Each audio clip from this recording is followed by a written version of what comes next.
his first season as the Tiger skipper, number 10, Jim Leyland.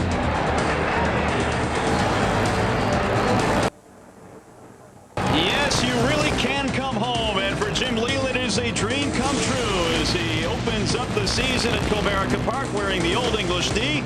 Happy opening day, round 2. In downtown Detroit, it's the Chicago White Sox and the Detroit Tigers.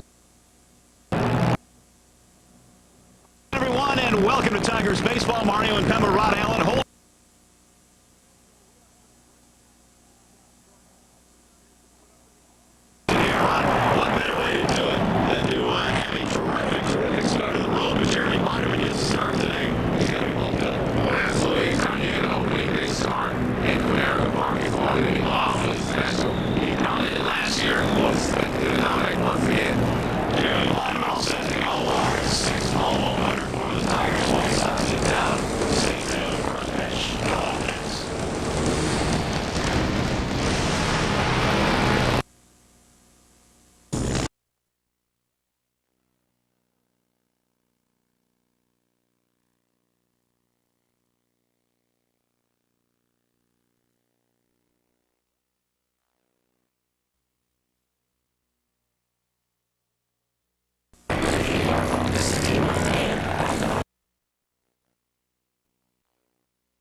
The Tigers right-hander, young Jeremy Bonderman. We all know that Jeremy has an exceptional fastball and a very good slider, but he's really throwing a little capable with those pitches.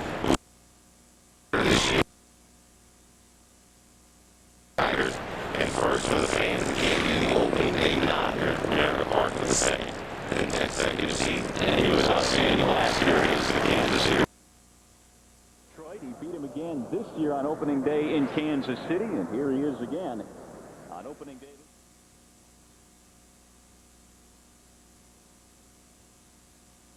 The count.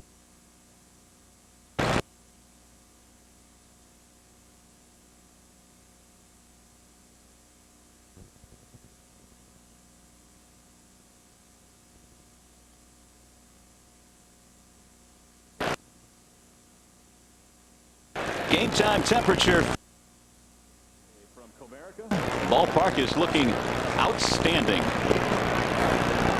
Slider low and outside. Run the count even up now at 2-2.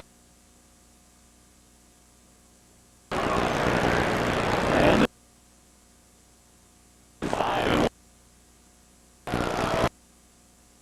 Got to play count stays even at 2s, and you know the Jeremy Bonderman has to be fired up, and forgot it.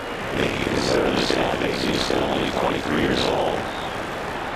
14-game winner last year, looking to improve on that this year.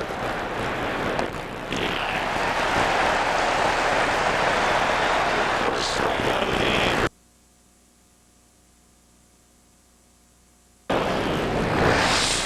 If he's got this in 40 all afternoon, it's going to be a tough day for the right-hand batter. Feels like a fastball. Last moment. Now with 2 gone, here is one of the big offseason acquisitions for the Sox, Jim Thome. They've got a huge shift on him in the infield. Carlos Guillen, the shortstop, playing on the other side of the bag.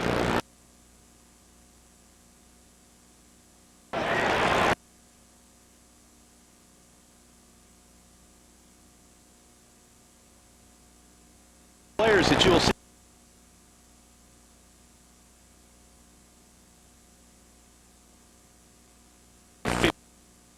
That's a routine ground ball. They can throw Thome out from there. What a start for Jeremy Bonderman. A 1-2-3 first inning. We are underway in Comerica. Still score.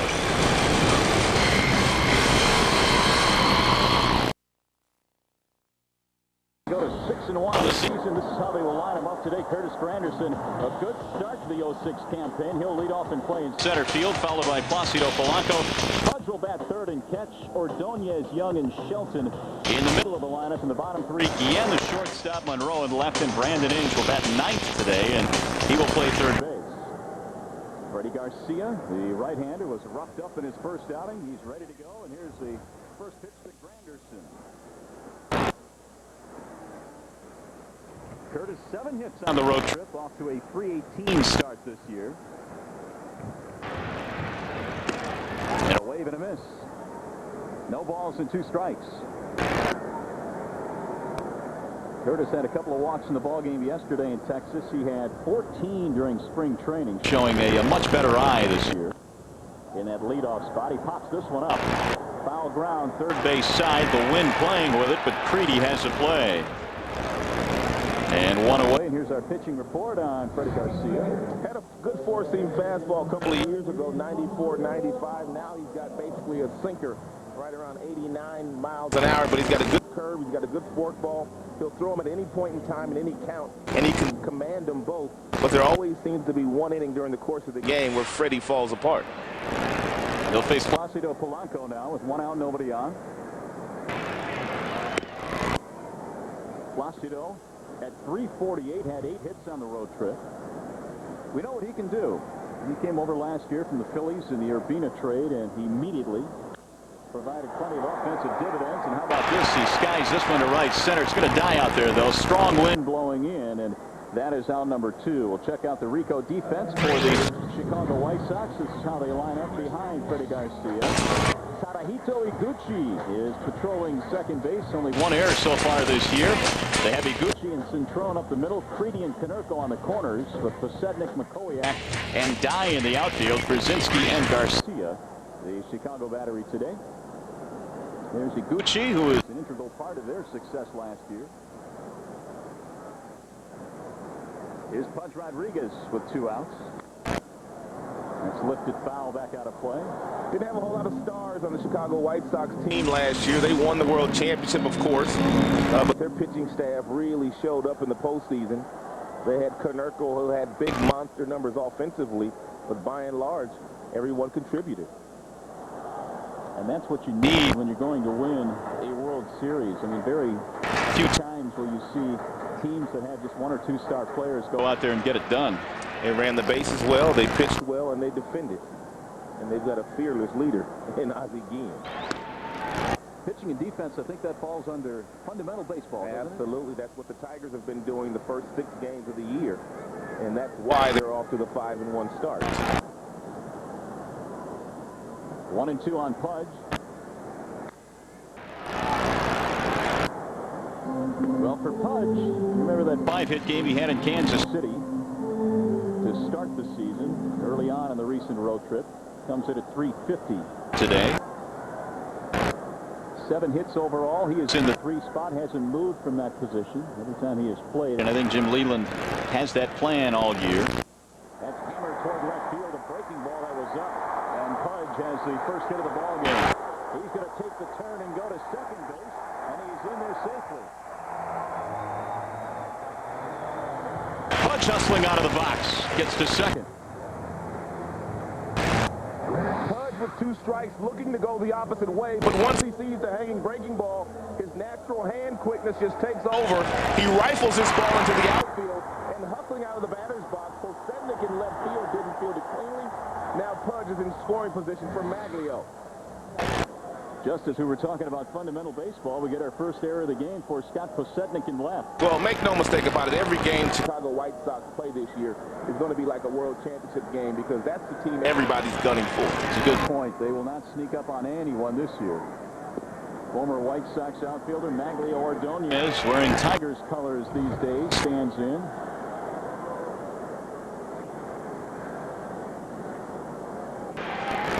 Freddie Garcia, known as the Chief.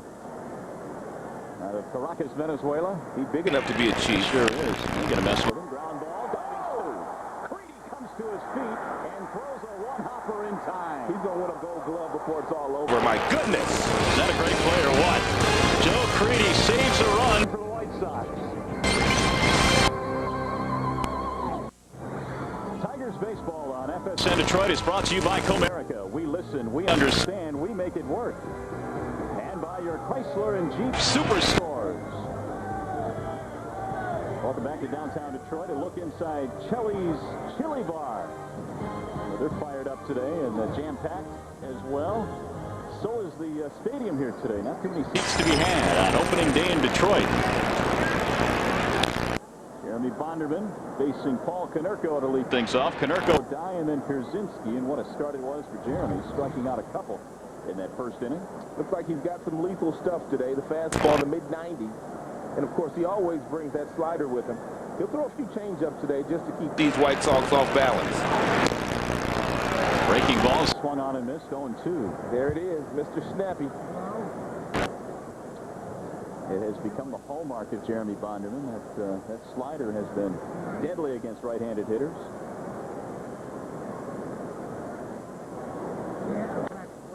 That's in the air and hit Well to right field. Ordonez back. He's to the wall, and it's off the wall. Konerko takes the turn and got away from Ordonez on the bounce, and so Konerko will go into second with a leadoff double.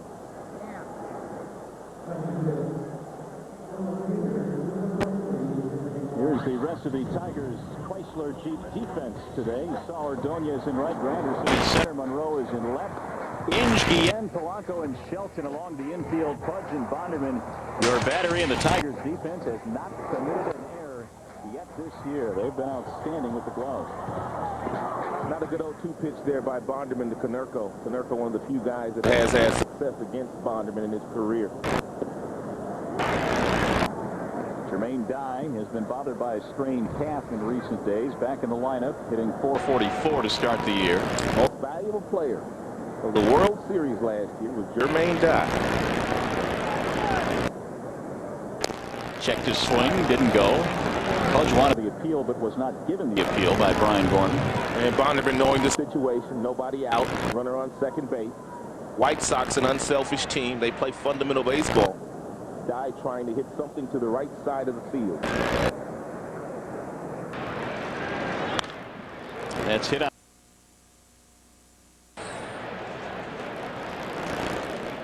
Greg Monroe last year played every outfield position. And with Granderson now firmly entrenched In center, Greg will see the majority of time out in the left. That was a nice play.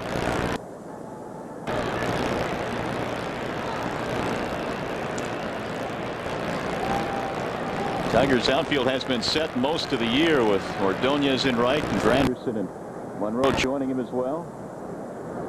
Joe Creedy stands in. It was Creedy that made the great Great defensive play to save a run in the bottom of the first inning. So already we've seen some nice defense. When Creedy's bat finally comes, and he has the ability to be a pretty good hitter, but when he starts to put up some good offensive numbers, he will be a perennial Gold Glove winner at that third base position. Creedy 3 for his last 12. Konerko still standing at second base after leading off The inning with a double. And the reason I say once he puts his offense together is because those of you that don't know, that Golden Glove award goes to a guy that has a pretty good offensive year as well. We very rarely will see a guy win a Gold Glove batting .220. Nope, don't happen. Got to be careful with him too, especially in this situation.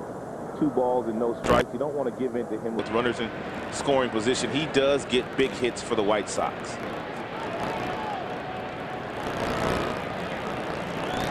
and the 2-0. He went. Oh no. Oh, he didn't go around. Eric Cooper down at first base, make it 3-0.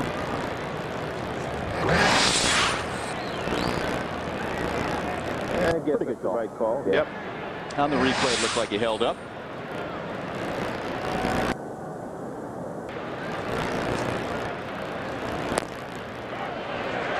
They call that one a strike, a fastball up and in, 3-1.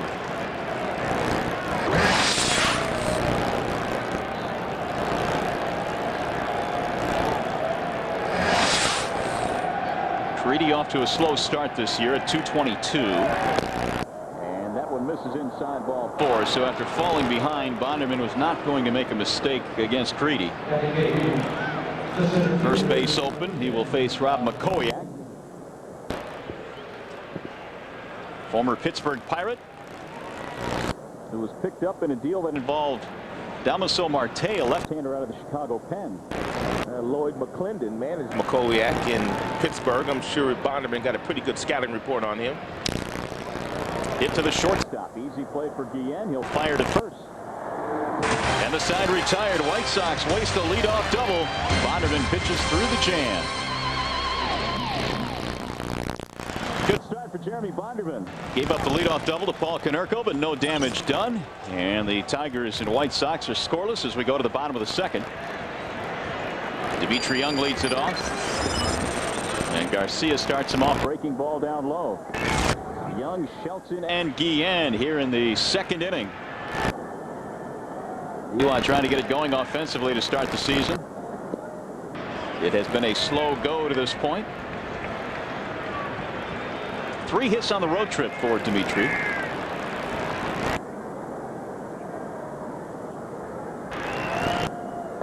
And the 2-0 from Garcia missing down low. 3 balls and no strikes. Garcia won 14 games last year for Chicago. There's a strike call. Part of a rotation that did unbelievable things in the postseason.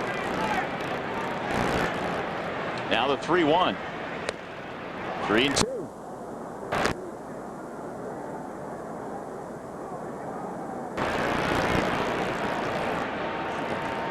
Be surprised if he gives him another fastball here. He threw him one, but one thing Garcia, as far as the velocity is concerned, it's not been there last couple of years. His fastball right around 88 to 89, whereas in years past, he was a guy that was in the mid-90s. Here's the full count pitch. Lifted foul back out of play.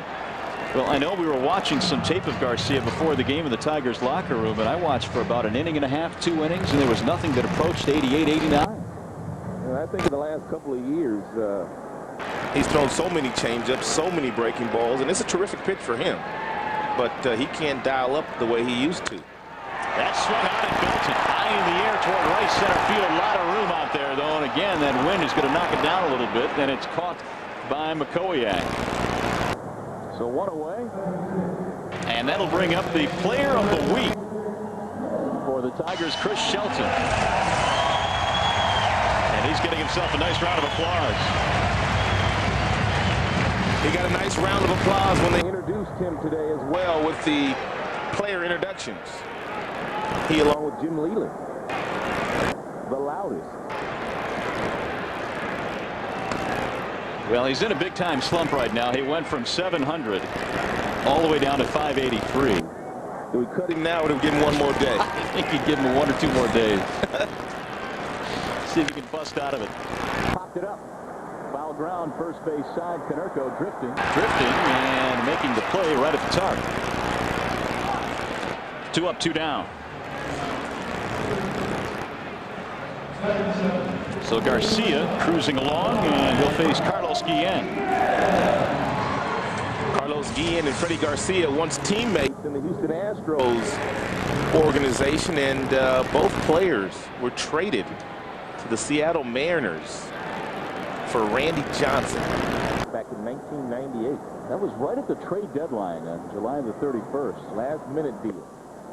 And I remember that deal coming down, and I couldn't believe that Randy Johnson was being traded for nobody at the time. Well, not only that, but he ended up in Houston because Houston was not even in any of that talk and getting it. But yeah, you're right. At that time, who were these guys? Yeah, John Halama was the other one that was in that deal. All 3 of those players are still in the big leagues, as a matter of fact.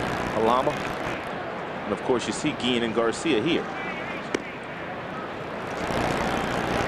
Carlos looks healthy, and that's really a good sign. He was bothered by a bad back late in spring camp, but he said, I'm going to be in there opening day in Kansas City. He was. And he has answered the bell, and a healthy Carlos Guillen certainly is a big key to the Tigers' prospects this year. He has not had a day off yet, and most of the other regulars have had one. Monroe hasn't had one. Shelton had one, but everybody else has had a little time off. Threw that one by him at 91 miles an hour, and the count goes to 3-2. He's pitching a little differently than we've seen him pitch the last couple of years. He is throwing more fastballs today, even though the velocity is not there. I think he knows the Tigers are looking for some off-speed stuff. There's ball 4. First walk given up by Garcia. Here are the numbers in his first start. He lost to the Indians on Tuesday, and man, he gave up 7 runs and 9 hits in just 4 innings. It almost threw 100 pitches in 4 innings. A lot of crooked numbers. Too many, as far as he's concerned. Tigers have their second base runner of the game. Here's Craig Monroe.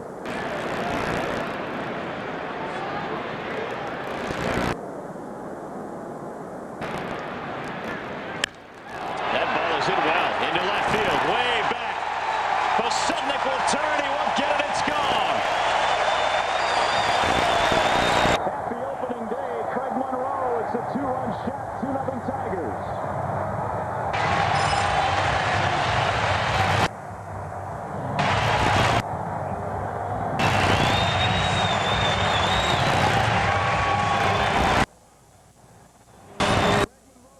Swing the bat a little bit better. A couple of doubles yesterday. Garcia has absolutely dominated him in his career to a tune of a 148 batting average, 5 for 27. But that's a big knock right there for Monroe. Better adjust that scouting report. Swing and a miss by Inge. Big is right, because he had gotten off to a slow start.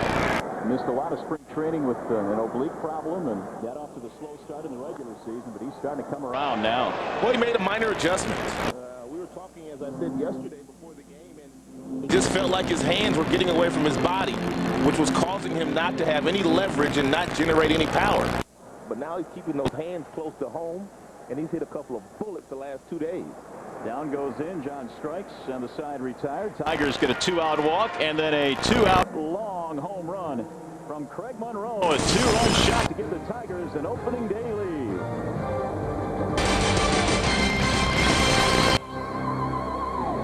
Come here, guys. Look at our field. We can't play here.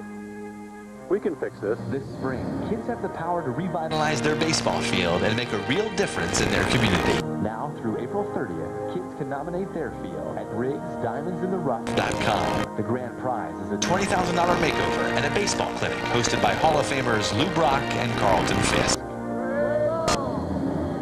Briggs & Stratton, the power within.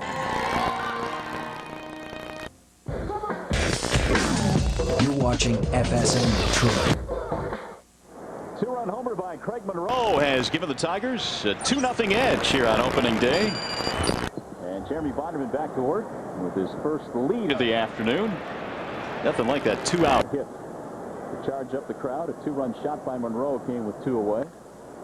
First pitch is belted toward right field. It is hooking. And that ball will land foul. Centrone gave it a ride. It almost hooked it inside the pole down there. He's got some power. They got him from the Arizona Diamondbacks toward the middle of spring training. He was out of options. They had no room for him in Arizona. And Kenny Williams, their general manager, made a deal for Centrone, and now he finds himself playing for the World Championship.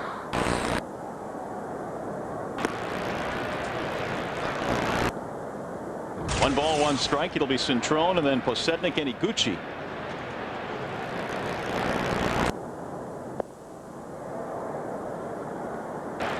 Bonderman allowed a double in the second, and later in that inning a walk, but he pitched through that nicely. Struck out a pair in the first inning. Here's the 1-2.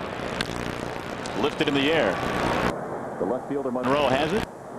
And that is out number 1. Right now, floating around the stadium is our own John Keating. Let's send it down to you, Keats. All right, Mario, we all enjoy opening day, none more so than Paulie Vola of Warren, who has made how many of these in a row now? Since 1972. I think it's 35 in a row. Is there one that stands out among all the rest? They're all great, but I remember after the 84 World Champion Series, the 85 game when Evans led off with a home run against Jack Morris, and it ended up 1-0. It was snowing like crazy. And but they're all great because it's just great to be out here, you know, to just see the spring's on its way and the Tigers are in town again. It's just, they're all great. All right, how many lies have you told to parents or employers or teachers to make sure you were at each of these opening days? Let's see, 35, 32. All right, well, enjoy the game. We appreciate it. Much. Mario, there's Paulie Vola. He'll probably be back for number 36 next April, and the rest of us hope so as well. I'm sure he will. Thanks, Keats. And from what I understand, you've been coming to the ballpark since 1934, so good job down there. Posednik, the hitter. 1 ball and 2 strikes to count. Suddenly popped up his first appearance, and he couldn't hold up. Down he goes. Bonderman has another strikeout. He brought his A game today, did Bonderman. Very cool, calm, and collected out on the mound, and he appears to be on a mission. That slider is just a wicked pitch for him, and it has been since he's put on a uniform. Outstanding pitch. Speaking of uniforms, boy, those whites look good, don't they? You kind of miss them after a while, don't you? It's my favorite uniform in the big leagues.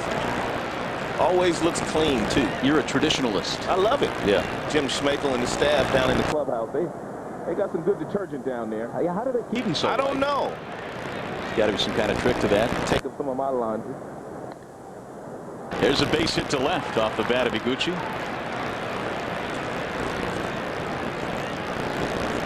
And that'll bring up Jim Thome now. So the Sox pick up another hit. They're second of the ball game, and here is Thome, who fanned back in the first inning. Well, you'd like to face this cat right here with the bases empty. That way you can do with him whatever you want. He's off to a pretty good start, and of course, he's got a lethal bat. He got some big-time power. Well, he hit a 425-foot home run yesterday against Scott Ellerton of the Royals. Towering fly ball into right field. Ordonez simply turns on this ball, and it will sail way back into the seats. Well, yikes. A long home run for Jim Thome. Ordonez didn't move. He doesn't just hit him far, he hits him high and far. Oh, he's just strong. He's what you call country strong. An elevated fastball above the belt buckle. And most left-handers, folks, trust me when I tell you, they don't hit that pitch that far. They like the ball down. I'm talking about left-handed hitters. That ball was up in the strike zone, and he clobbered it. Thome has his 4th home run of the season. It's a great pickup by Kenny Williams, their general manager. Here's Konerko.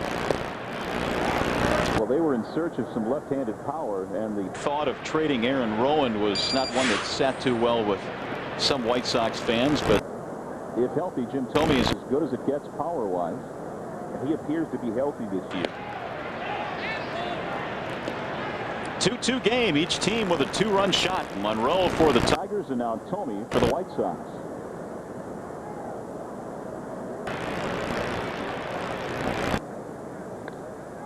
That's drilled in the air, high and deep toward left. Monroe backing up almost to the warning track to retire the side. So the White Sox were able to draw even the 2-run shot by Thome. Granderson, Polanco, and Pudge coming up. Hey fans, don't forget to save with the Tigers weekend value pack. See the Tigers take on the Indians this Friday through Sunday and get 4 upper reserved tickets, hot dogs, and soft drinks offered just $59. Check out DetroitTigers.com or call 313-471-BALL. Right now, ticket representatives are waiting to take your call. Freddie Garcia back to work, and Curtis Granderson, the Tigers leadoff man, stands in there. Granderson, then Polanco and Pudge. 2-2 game. Each side with a 2-run homer.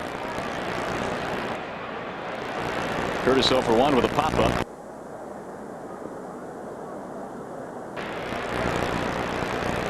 Seven hits on the road trip for Granderson, who I'm sure wanted to get off to a nice start this year. He won the job over Nook Logan in spring training. And a guy like Curtis, yes, he has an enormous amount of talent. Yes, he won the job, but he has to feel a little bit of pressure, especially playing center field and leading off. But he's got to produce from the get-go. I think young players are maybe given a little bit of a shorter rope than some veterans. That's grounded fair, and a nice play by Konerko at first base. I think one of the things that helps a guy like Granderson is that he's so well prepared and a student of the game, and he does have some athleticism. And when you have the type of team the Tigers have, for the most part, veteran-laden from an offensive standpoint, that allows a guy like Granderson to just kind of fit in, be seen, not heard, and that's exactly the model he follows. Yeah, there is quite a cast surrounding him, which certainly makes it easier. One gone to the Tigers' third. That'll bring up Placido Polanco. Tigers at Comerica Park are 3-3 in home openers in this ballpark, and overall 56-48 in Detroit. Has popped up. The shortstop Centrone to the grass. 2 outs.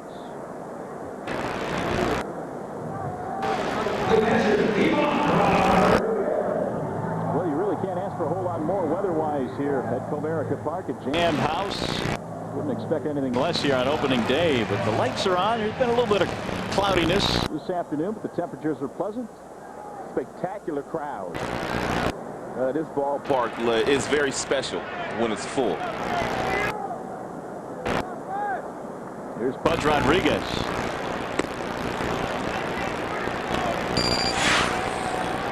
Pudge had a base hit Back in the first inning.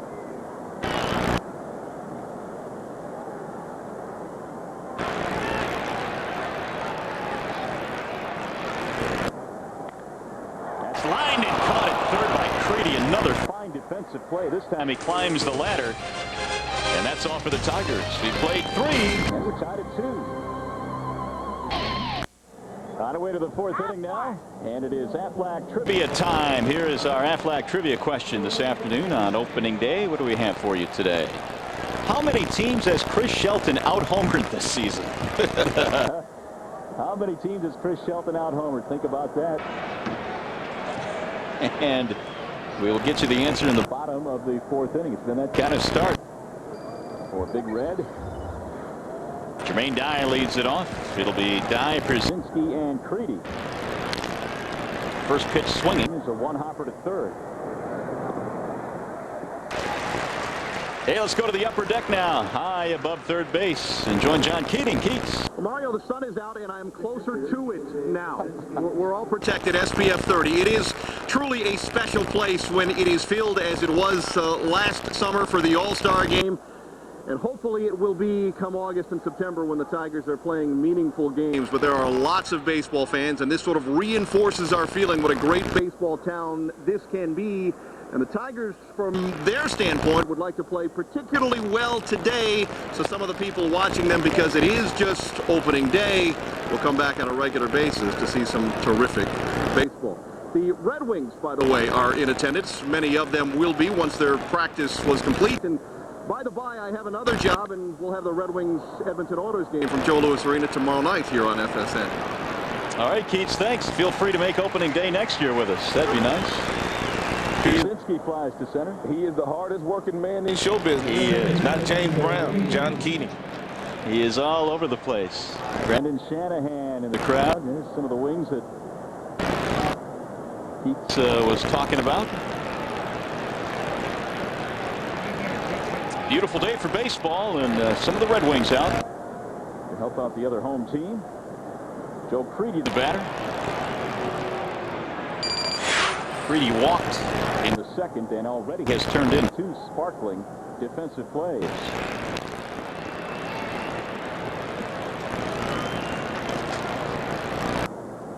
Bonderman struck out a couple in that first inning, gave up a 2-run homer in the third. He has 3 strikeouts total so far in this game. Broke his bat. And it's lifted in the air toward left, and Monroe will make the play in a 1-2-3 inning. The view John Keating just had high above third base. It is sold out Comerica. Naglio Ordonez leads it off for the Tigers as we go to the bottom of the 4th inning. It'll be Ordonez, Young, and Shelton in a 2-2 ball game. And Freddie Garcia, after giving up the 2-run homer in the second, has settled into this one nicely.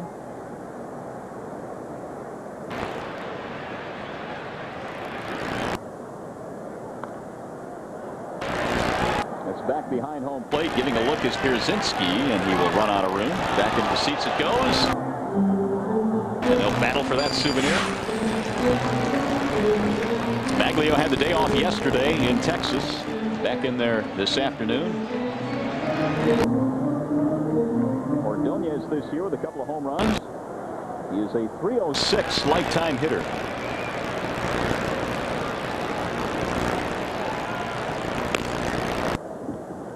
You talk about this White Sox team and the success they had last year.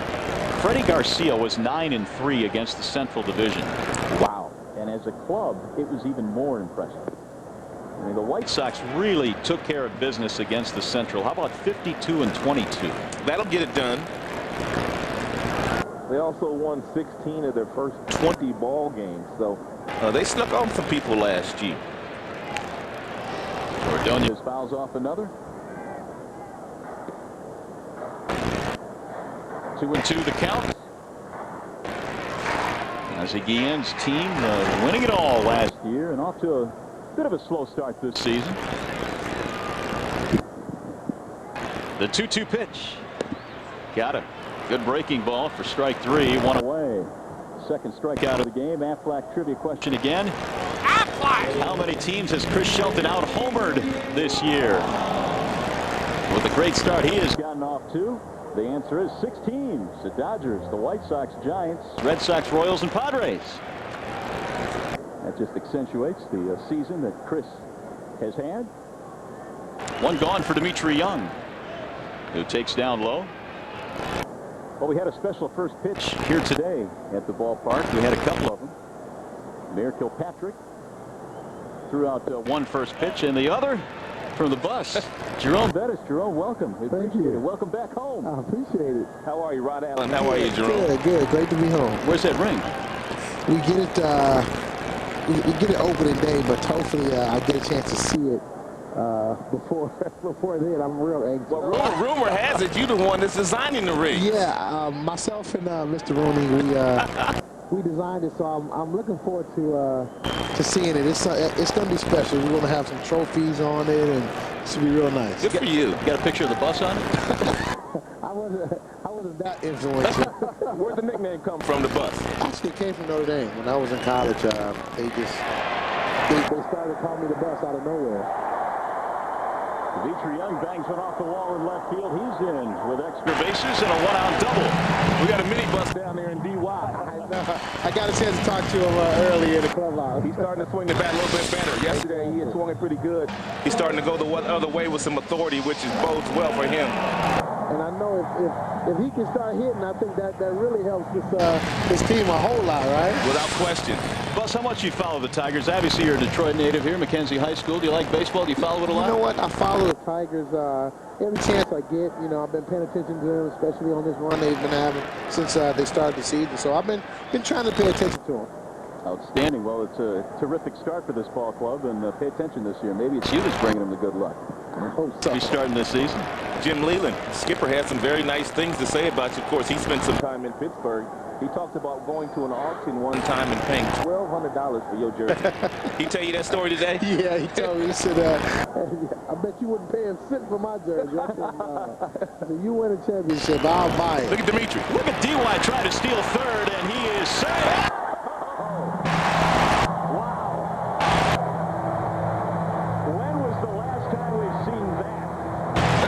That landing. He didn't stick it, I know that. Check out the landing.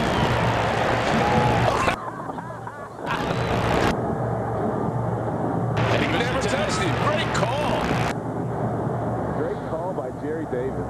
How about that slide, boss? Oh, that was bad. I thought my pitch was bad. Whoa, that was bad. Speaking of that pitch, we got that. No. We don't need to see that. Yeah, we have that.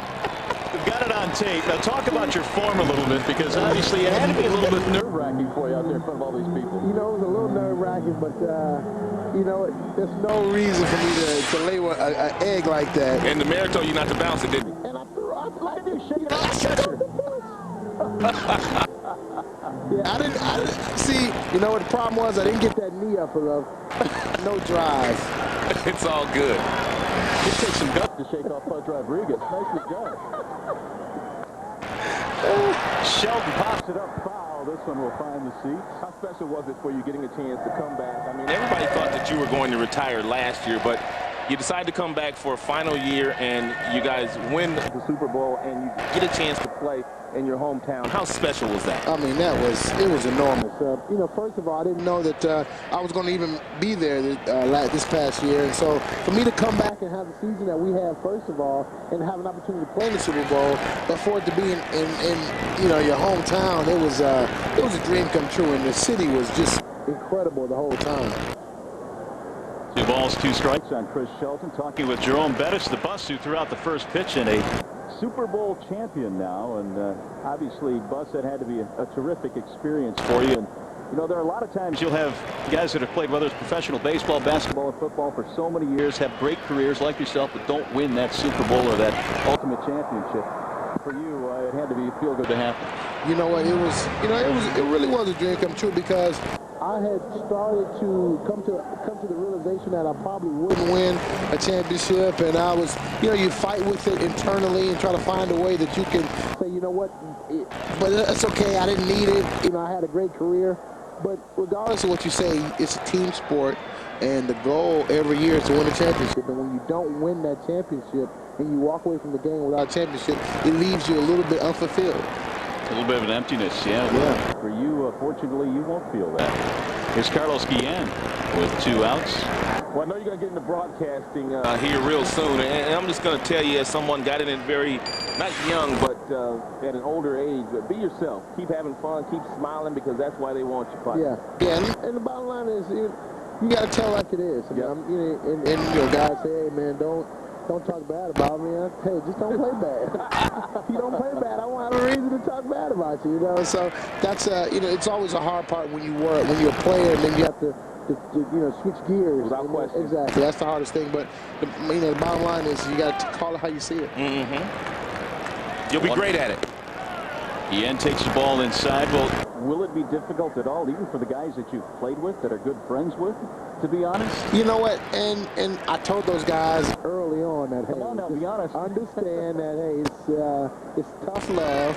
I still love you guys. I call you afterwards, and but you know, you have to do it. You know, they're paying me for my opinion, and if I go out there and dilute what I believe is the truth, then you know, I'm not giving them their money's worth. So my philosophy is, you gotta go out there, call it how you see it, and you know, if guys don't like you at the end of the day, you know, you got to deal with it. Sound like they're going to beat you up. They can't catch me anyway. That's right.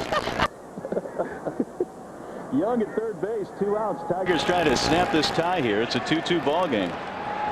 We're in the 4th inning on opening day here at Comerica Park. And the 2-2 pitch. That ball is hammered foul down the right field line.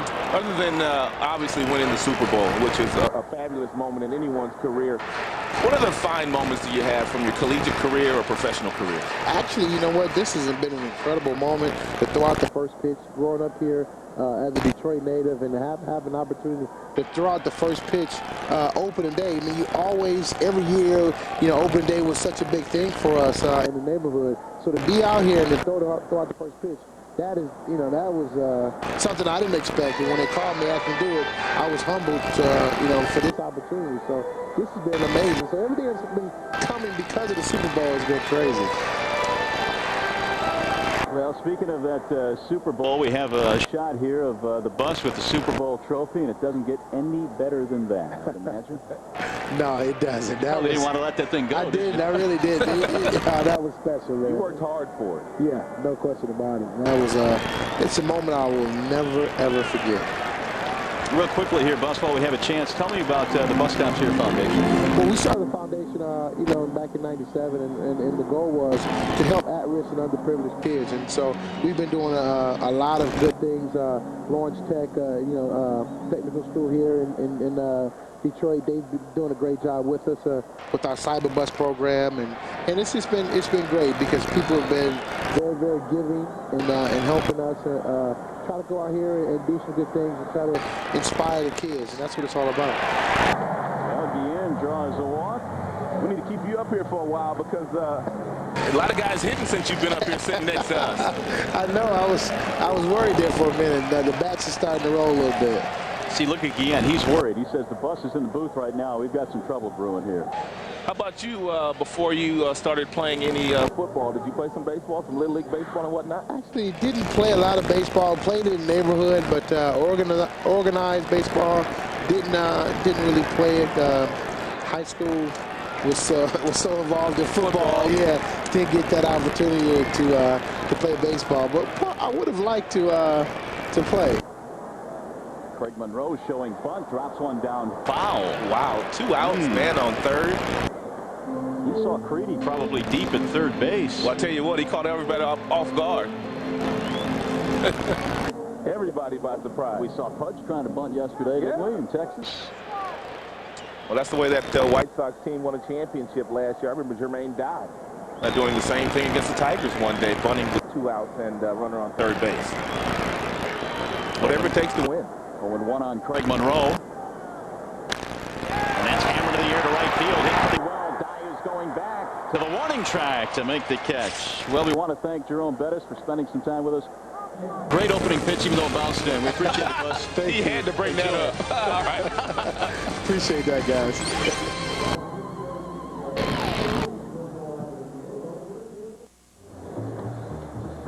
Tigers baseball on FSN Detroit is brought to you by Wallside Windows. We can do that. We are the factory. And by Bell Tire. Trust us. We'll make you glad you came in. That's a promise. Got a jazz band out in front of Comerica Park. Jamming. Crowd, yeah, jamming indeed. You like jazz? A little bit. I can listen To a little bit. I like it a little bit too.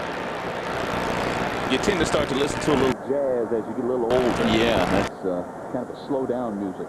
But I got a couple of teenagers at home. That is a foul ball. And barely foul. Rob Makoviak, Alex Centrone, and Scott Posednik here in the 5th inning. Makoviak in his first at bat. Grounded out. Nice of the bus to stop by.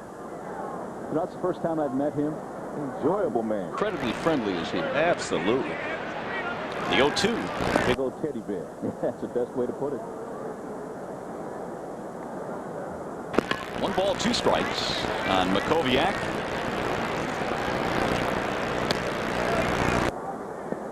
Swing and a miss. Well, there's that Slider inside and low, and Bonderman throws that to left-handed batters at the shins. Good night. Not only is it a lethal pitch to the right-handed batters, but the left-handers don't pick it up very well. It looks like a fastball to them right down the middle, and then they swing and the ball disappears on them. His slider is one of the best for a right-hander in all of baseball right now. 4 strikeouts for Bonderman. Centrone flied to left in the 3rd. He's 0 for 1. This game is still tied at 2, courtesy of a couple of 2-run shots. Tomey for the White Sox and Monroe for the Tigers.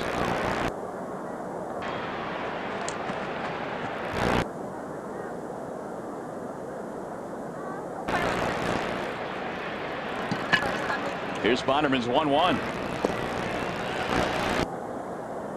Centrone is picked up from the Diamondbacks in March. He had himself a pretty good spring. He played for Puerto Rico in the World Baseball Classic and got some playing time. Did pretty well. Here's the 1-2.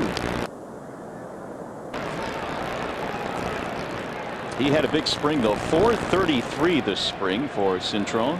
Oh, this is a nice pickup for them.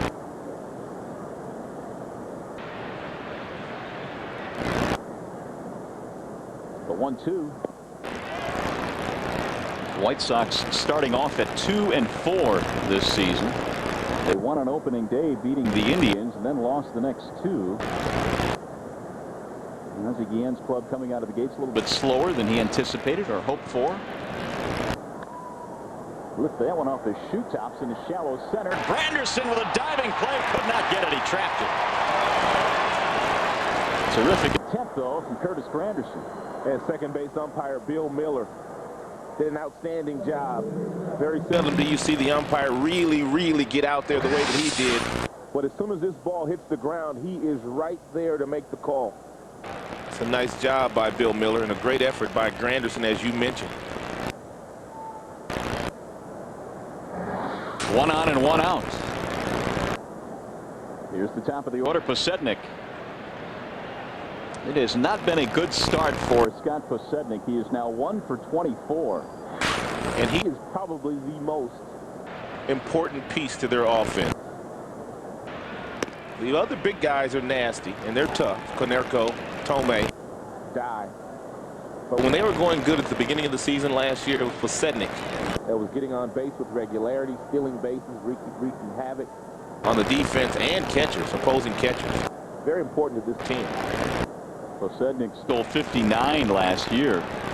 He pulled that growing, went on the disabled list, and the White Sox really the second half of the season weren't the same, but they did turn it up a notch once the postseason rolled around. Well, he was also bothered by some shoulder tendonitis this spring. And slapped foul, back out of play. White Sox were healthy for the most part last year. From a pitching standpoint, they had 4 starters through over 200 innings. Ozzie Guillen, Kenny Williams, they played smart ball. They didn't call it small ball, they call it smart ball. But you bring up a good point. You have to stay injury-free, I think, to have the type of year they did. For the most part, you can't suffer too many big injuries. You know, Frank Thomas went down, and he no longer is in the White Sox organization, playing in Oakland now. But aside from that, really no major injuries to set them back. Last year's manager of the year, Ozzie Guillen.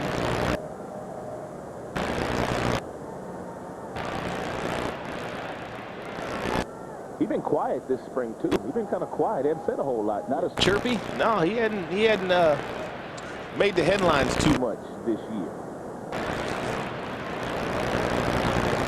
That's because Frank Thomas and Kenny Williams were making the headlines in Chicago. Yeah, they went at it, didn't they? They went at it really good.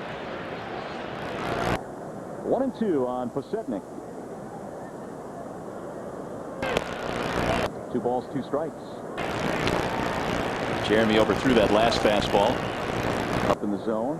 And Cintron not blessed with a lot of speed over at first base. And of course, Pudge Rodriguez probably the best thrower from a catching standpoint in all of baseball. But with a 2-2 count and as many sliders as Bonderman has thrown, they may attempt to get Cintron down in the scoring position. Little looper into right field. Ordonez is there, and he'll run it down.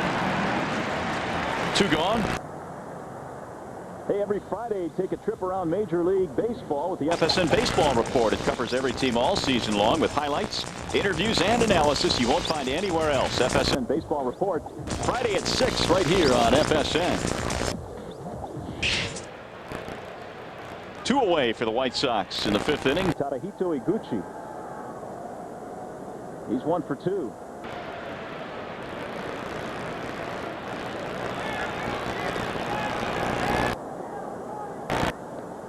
Cintron hasn't attempted a steal this season.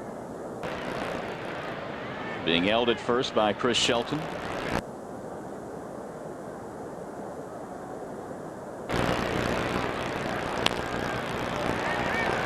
Iguchi last year finished 4th in the American League Rookie of the Year voting.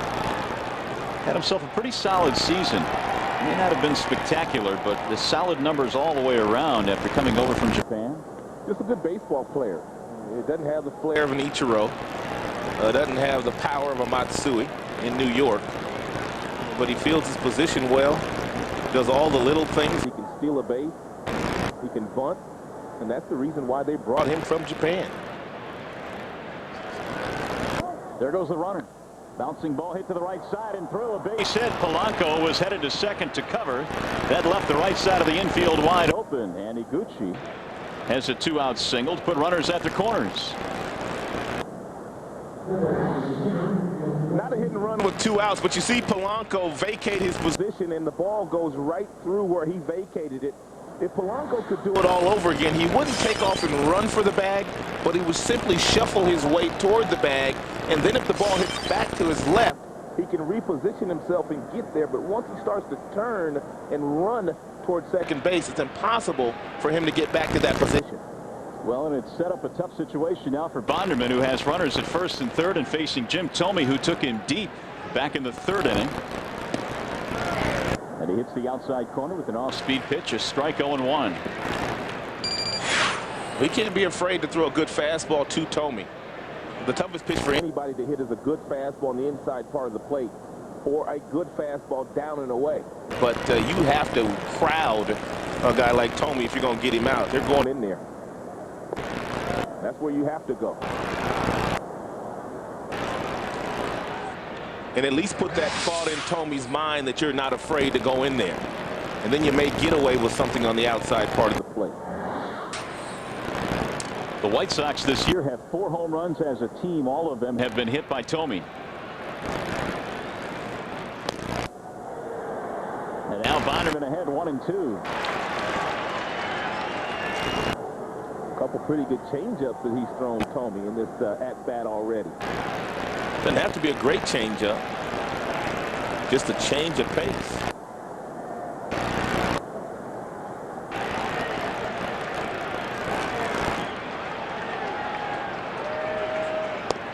A little bit outside and low. 2 balls, 2 strikes. Thome began his career with the Cleveland Indians. Then he went to Philadelphia in 2003. Spent 3 years with the Phils. Of course, last year was an injury-riddled season. Played in just 59 games. He was hurt quite a bit in 2004, too, wasn't he? No, he played 143 that year. He did. Oop. There's a strike called. He got him looking. Buckled his knees, and Bonderman has another strikeout, his 5th of the ball game. This one was big.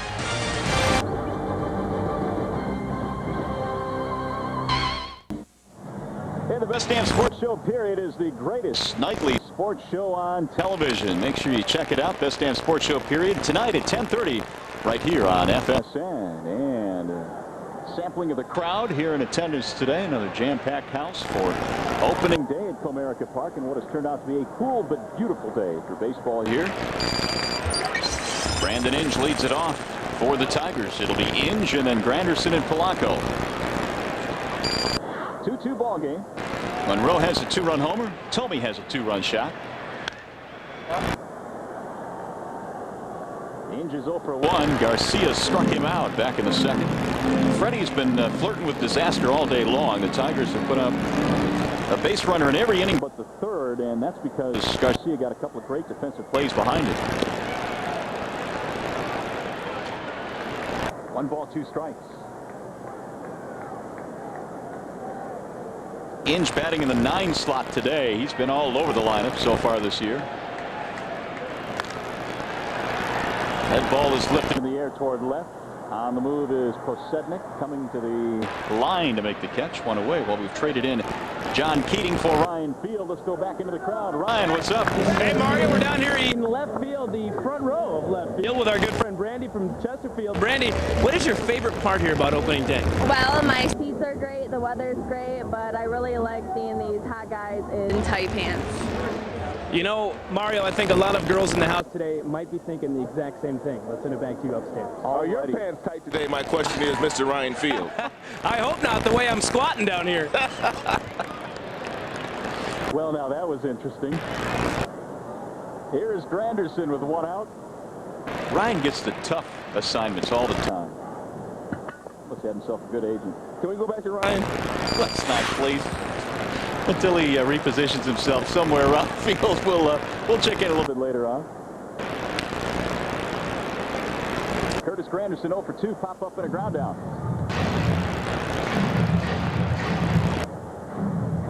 Freddie Garcia out of Caracas, Venezuela. Boy, what a postseason he had. He was 3-0 in postseason play with an ERA a shade over 2. And he takes care of Granderson.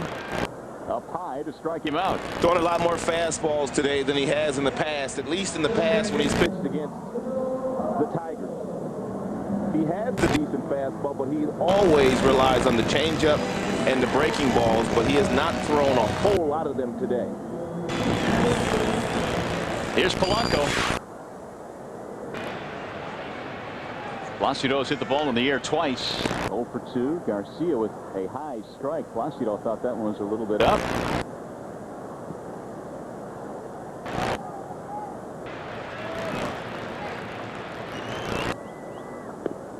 That one was a little bit too far up to be called a strike. 1-1. 8 hits on the road trip for Polanco.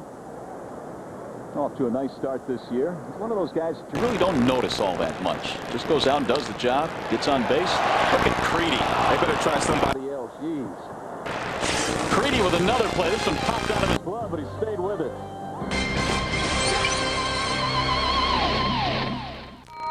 After the game, we'll take you live inside the manager's office for Jim Leyland's post-game press conference. We'll have player reaction from the clubhouse, and we meet a Tigers fan who hasn't missed a home opener in 6 decades. All that and more after the game.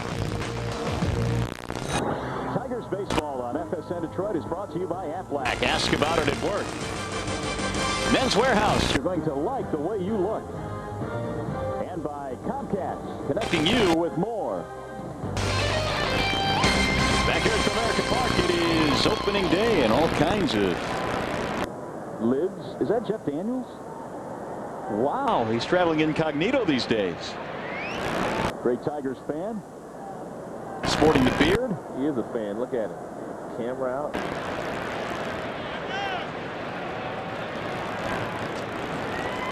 Jeremy Bonderman back to work as we go to the 6th inning now. Paul Konerko leads it off. Konerko, Dye, and Pierzynski. Jeremy struck out Thome with runners at first and third in the 5th inning. 5 strikeouts for the Tigers right-hander. And aside from giving up the home run to Thome, it's been pretty smooth sailing for him for the most part. Slider outside. 1 ball, 1 strike. Well, Jeremy's going to give up a few home runs during the course of the season because he throws so hard. And a lot of times guys that throw hard, when the opposition makes contact because of the velocity of the fastballs, they get a little extra carry. So he's going to give up a few. I would also be willing to bet that he will not be the only guy to give up a home run to Jim Thome the rest of the year. Oh, no. He gets just about anybody out there. Thome over 400 career home runs. Konerko has a double and a fly ball.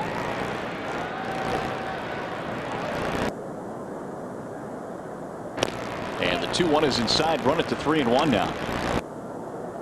He may want to go back in there with another fastball. Thome looking for something off speed. Excuse me, Konerko.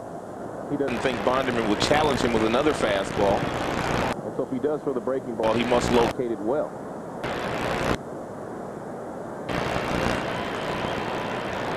Changeup. Wow, low and away, and he missed it. You know, speaking of Thome and Konerko, the 2 big bats they have in their lineup, this may have been the at-bat of the game. A little changeup outside, fastball in. Threw another changeup that he took, and then he finished him off with an outstanding breaking ball on this next offering. That pitch you just can't hit. Thome gave up on it. Strike 3. Leadoff man is on. The 2nd walk given up by Bonderman today. That'll bring up Jermaine Dye. Sox have 5 hits today. The Tigers have 3.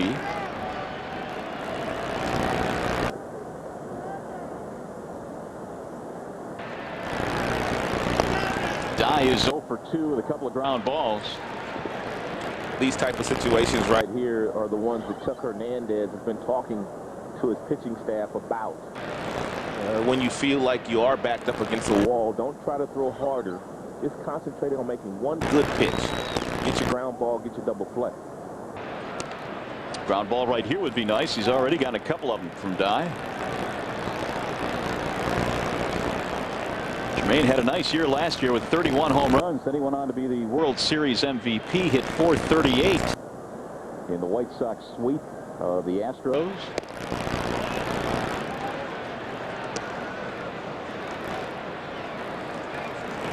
Broke into the big leagues with Atlanta very briefly. Spent some good years in Kansas City, then on to Oakland. And last year was his first year with the White Sox.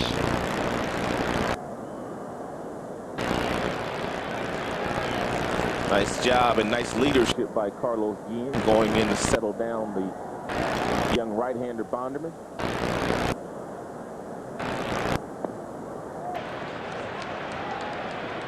Seen Jeremy throw that slider away to the big right-handed hitters that the White Sox have had in their lineup. He's used that pitch quite a bit today. That time he missed, though. Can't be afraid to use his fastball. It's a good pitch for him. Overpowering on most days.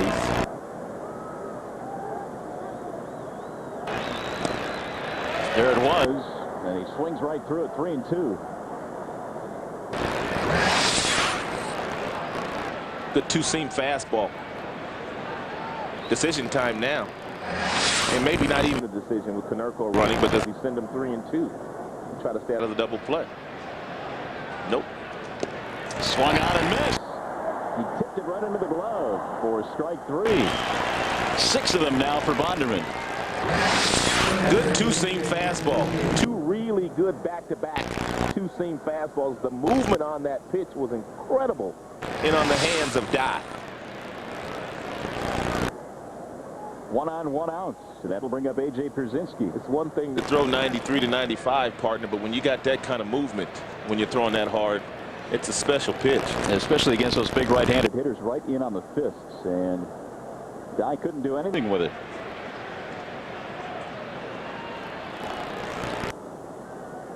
Pierzynski today is 0 for 2.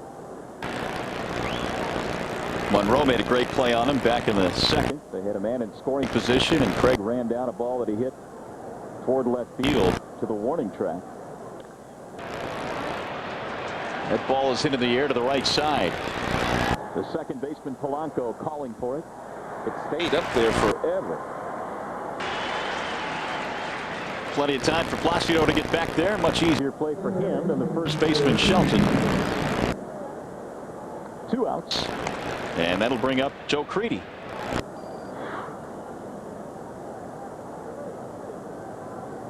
Crede has a walk to his credit today.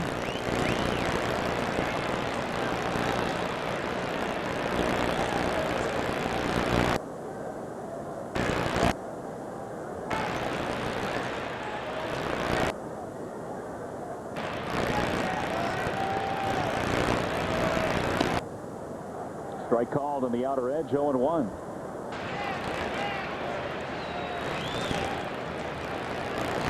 Crede hit 22 home runs last year, hit 252. He is a lifetime 255 big league hitter.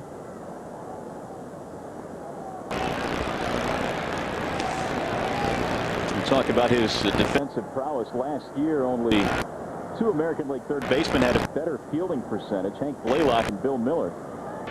And Crede was third ahead of guys like A-Rod. 1 ball and 1 strike. That ball is hit well toward left center field. Monroe is on the run, still going back, and that ball is gone. He's a big-time player. It is a home run for Joe Crede. Boy, does he get big hits for them. And that is a big one here today, a 2-run shot which breaks the 2-2 tie.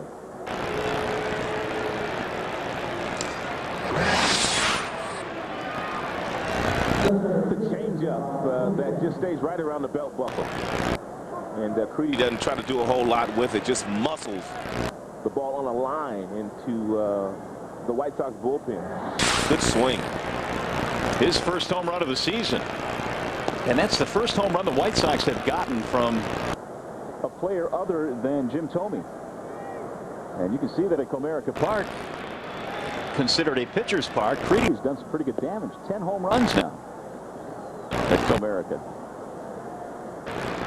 That's a pretty good number for an opposing player. Bonderman trying to regroup. 2 balls and 1 strike on Makoviak.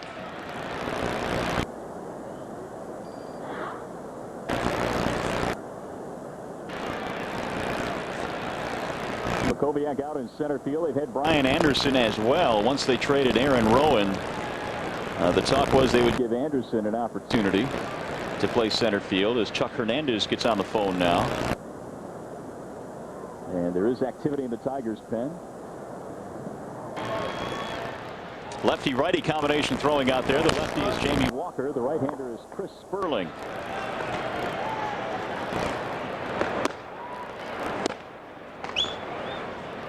Three and 2 on Makoviak.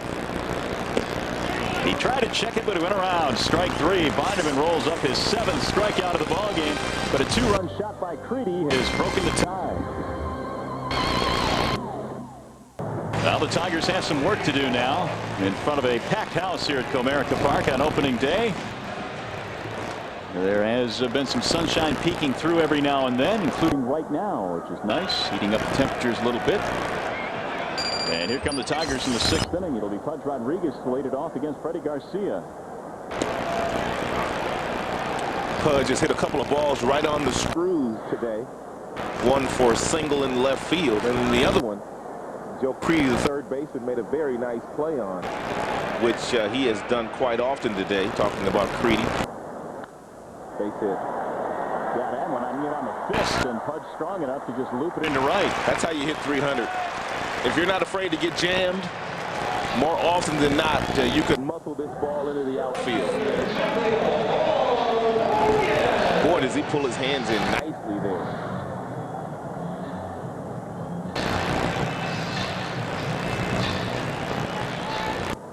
That'll bring up Maglio Ordonez. So the leadoff man is on here against Garcia. You know, Maglio trying to make the adjustment with his front foot. When he does stride, and you brought it up the other day, partner, when you and I were watching the game, he opens that front side up sometimes a little bit too much. High, towering fly ball hit well into left center field. Going to stay in the ballpark, though. Makoviak, the center fielder, makes the play. And Pudge has to retreat.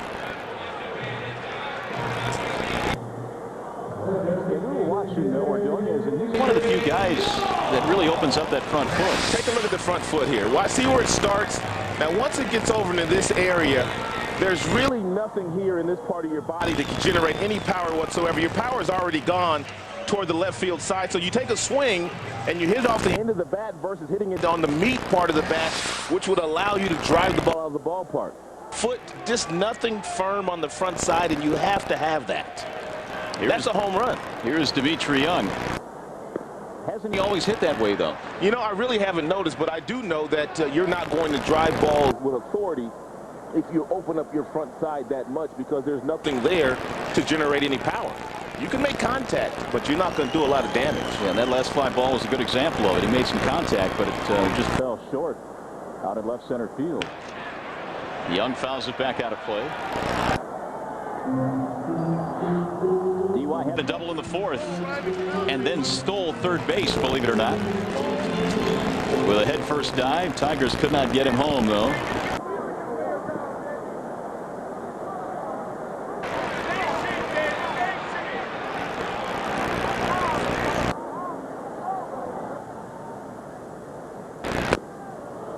Threw that one by him, the elevated fastball, and the count goes to 1-2.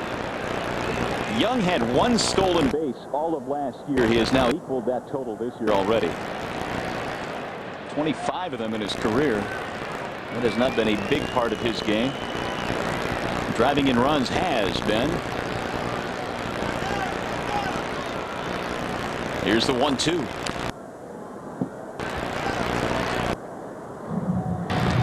Freddie throwing a lot of fastballs today. Don Cooper, their pitching coach, must have gotten his ear after his last start. We put up the numbers earlier if you weren't with us. They weren't pretty.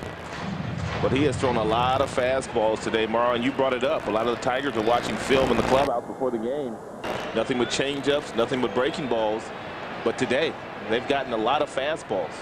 And that fastball has been up around the 90 range as well. There goes the runner. It is outside.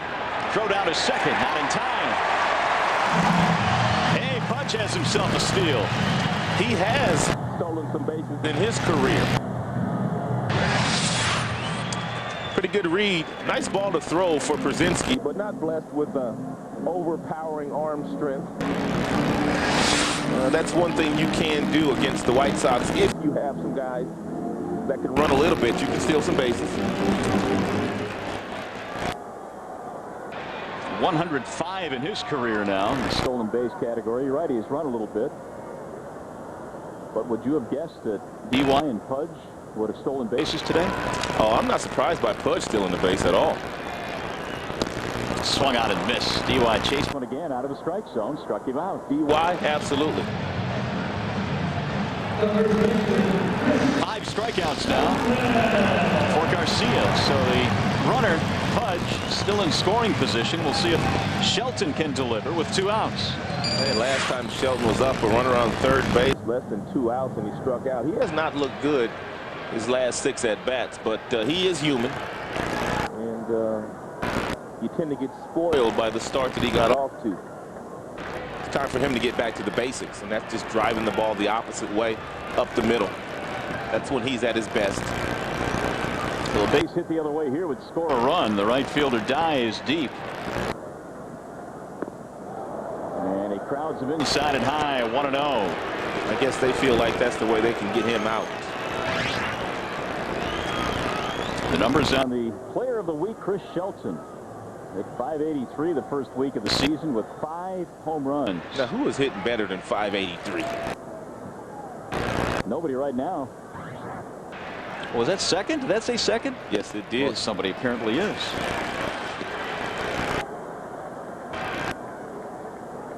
That would be Ramon Hernandez of Baltimore, who checked in at .688. But he doesn't have the power numbers that Shelton had. It's nice to get off to a good start. Well, it's 2-0 on Shelton.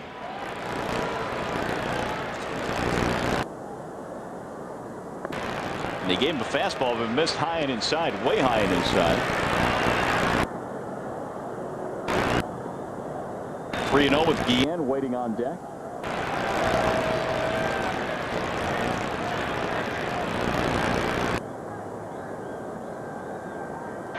Pudge led it off with a single, then a stolen base. And it's line foul. Inside the bag at third. It goes to the corner. This will get a run in. Pudge will score. Posednik digs it up.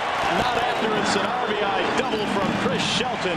And the Tigers get one back. You know, I started to say be careful here, 3-0. Shelton probably swinging. But I thought he would not swing. Shelton very seldom swings at 3-0 pitches. As a matter of fact, he takes pitches all the time. And I think he may have caught Freddie Garcia off guard and Przinsky in rifling this ball down the left field corner. It's a great job. 10th RBI of the year for Shelton. It's a 4-3 game. And now the tying run out there at second base for Carlos Guillen. And again for the Tigers, a key 2-out hit. The home run that Monroe hit back in the second also came with 2 outs. He may be awfully careful with Carlos in this at-bat. That's pulled foul.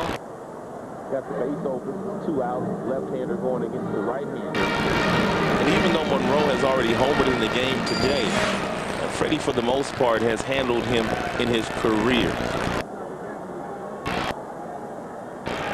So you're thinking nothing too good to hit in this at bat? Well, that first pitch was ball 1, but Guillen is a little bit aggressive, so we'll see how he goes after him now. 5 Tigers hits with that double from Shelton. Bouncing ball hit to the right side. Ranging left is Iguchi. So the Tigers will settle for a run. They get it on a 2-out RBI hit by Big Red.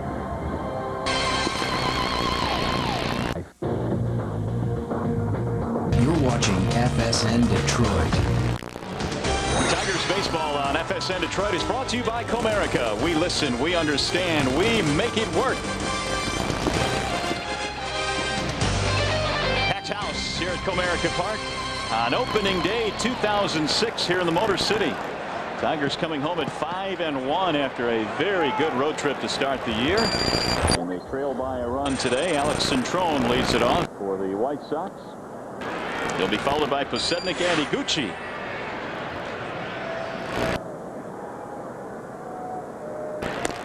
Ball high and away. 2 balls and no strikes. Centrone 1 for 2. Had a base hit back in the 5th inning. Bonderman has surrendered a couple of homers today. 1 to Creedy and 1 to Tomey. Jeremy has also rolled up 7 strikeouts. Jeremy last year averaged about 7 strikeouts a game, just a little bit less per 9 innings. And he is at that mark here this afternoon. Grounded to the right side. Polanco handles this one. One up, one away. And right now, let's head out to the statues out at left center field. Ryan Field is standing by. Ryan. Hey, Mario, offices around the city today are a little short-staffed, and for good reason. It's unofficial sick day.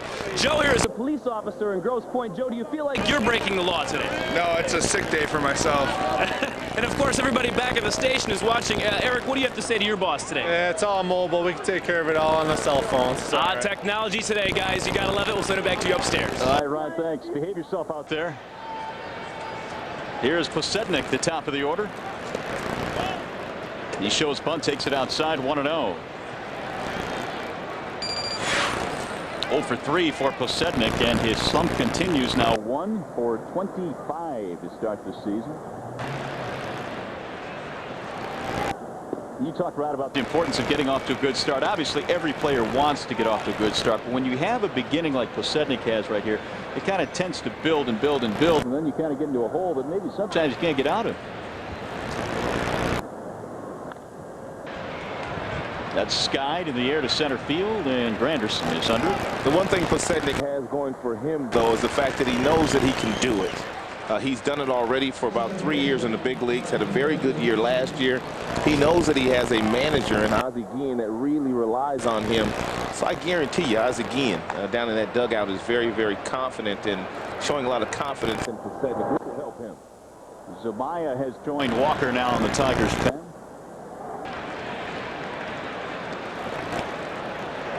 And Brandon McCarthy is throwing in the White Sox bullpen. There's a strike called on Higuchi, and the count quickly 0-2.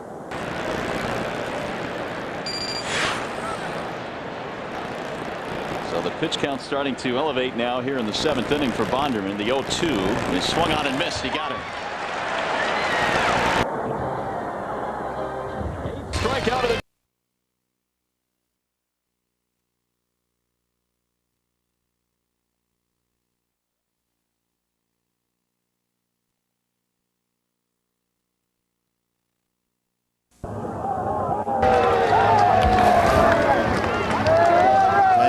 celebrate on the Kauffman Stadium field here in Kansas City as they celebrate their 94th win. This one puts them into the postseason. I kind of